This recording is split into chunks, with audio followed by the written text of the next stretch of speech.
Happy Friday Eve. Imagine being someone who is constantly anxious, overwhelmed with life, and feel alone and have no one to talk to. Psychologists make people feel seen, understood, and supported.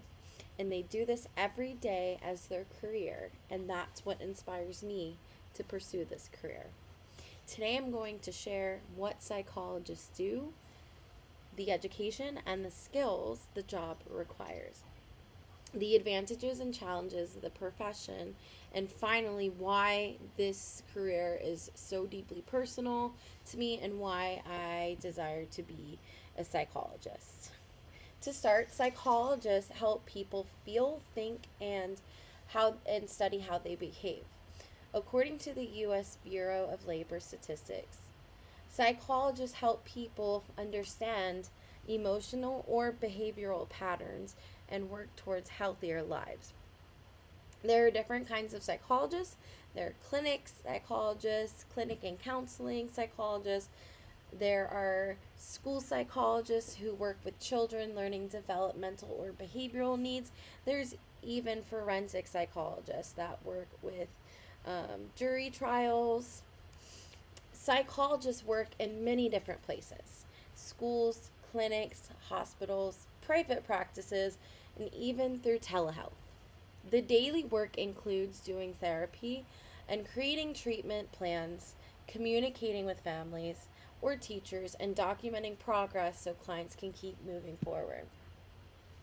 The career is incredibly strong. The Bureau of Labor Statistics reports that thousands of new psychology openings every year because there are more people who are seeking mental health, and for anxiety, depression, trauma, and stress. Mental health services are more needed now more than ever.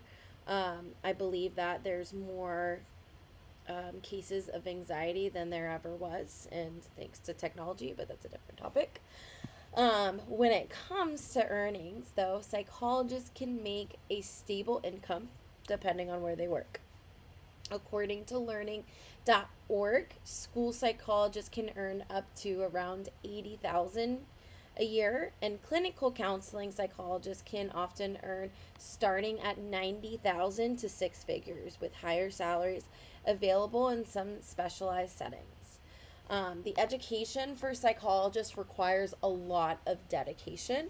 You have to have your bachelor's in psychology, and then if you want to be a school psychologist, you need to have a master's in education and still taking a exam for your licensing.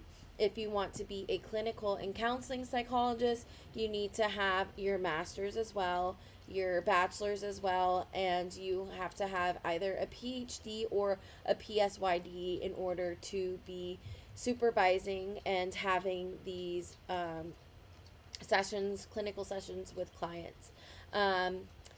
Although it is a long journey and it is a lot of schooling, it leads to a meaningful and rewarding work. Now, let's talk about the advantages and the disadvantages of this career. One of the biggest advantages is the opportunity to help people.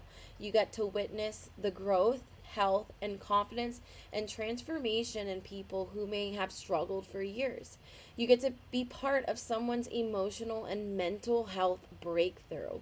Another advantage is that there's so many different areas you can work in. There's from schools to hospitals, private practices, telehealth, and because mental health is becoming a bigger priority, especially in the United States, you can work in schools, workplaces, and families. There is a sense of strong job security.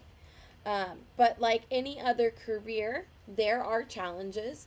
The education can be long and expensive, but if you do get a job working for the government, a lot of the times your student loans will be dismissed and forgiven.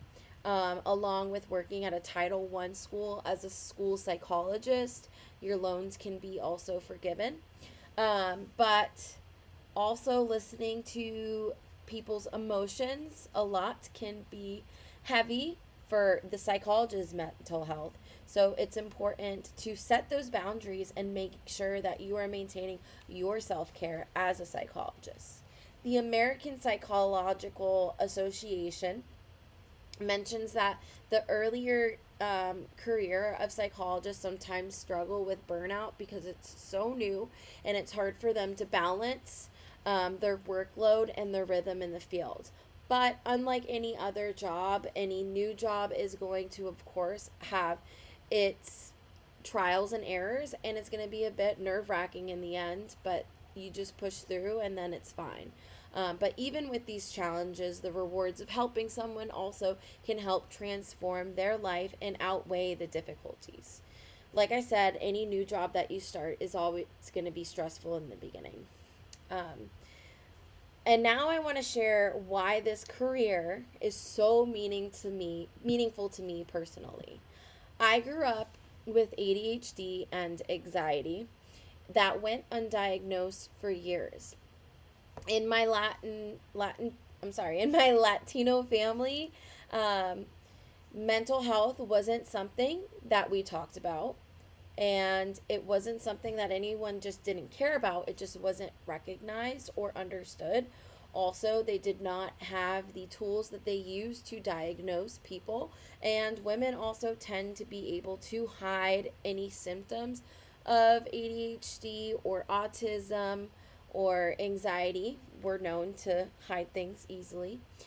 So it wasn't really understood or recognized. My emotions and struggles were often minimized. I had a hard time focusing in school. And because of that, I spent a lot of my childhood and my teenage years confused and overwhelmed and feeling very alone. I didn't receive a official diagnosis, until I was 31 years old, which was about last January. I was diagnosed with ADHD. And in the moment, everything in my life finally started to make sense. And I was able to connect the dots for the difficulty of focusing and the frustration. And it suddenly had an explanation. That moment changed my life, but it also opened up my eyes on how many people grow up without any kind of support that they need. That is why I want to be a psychologist. I want to help these children and these teens who feel misunderstood, and I want to help people who grew up thinking that their mental health struggles were just part of life, and I want to give them the validation and support that I needed when I was younger, that I didn't receive. I also want to serve communities where mental health is stigmatized. There are not many Latina Christian psychologists, and I want to fill the gap. In many families and faith communities, mental health symptoms are dismissed or labeled as something that you should just get over it because it's all in your head. Because if you can't see it, it's not real. I want to be someone who bridges that gap, someone who can provide both understanding and compassion. What excites me the most is my dream to eventually open a nonprofit mental health clinic. I want therapy to be accessible and affordable to families who cannot afford services. Getting mental health services, if you do not have insurance, is extremely expensive. And I want to create a place where people feel safe to talk and can have access to these services and feel safe. For me, becoming a psychologist isn't about having a title. It's about becoming the person I once needed. It's about transforming the pain that I had into a purpose and using it to help others grow. In conclusion, psychologists help people understand themselves, heal emotionally, and build healthier futures. The path requires education, compassion, and dedication, but it also offers incredible opportunities for growth and impact and to help people. For me, this career is more than a choice. It's something that I feel that God has called me to do. Thank you very much.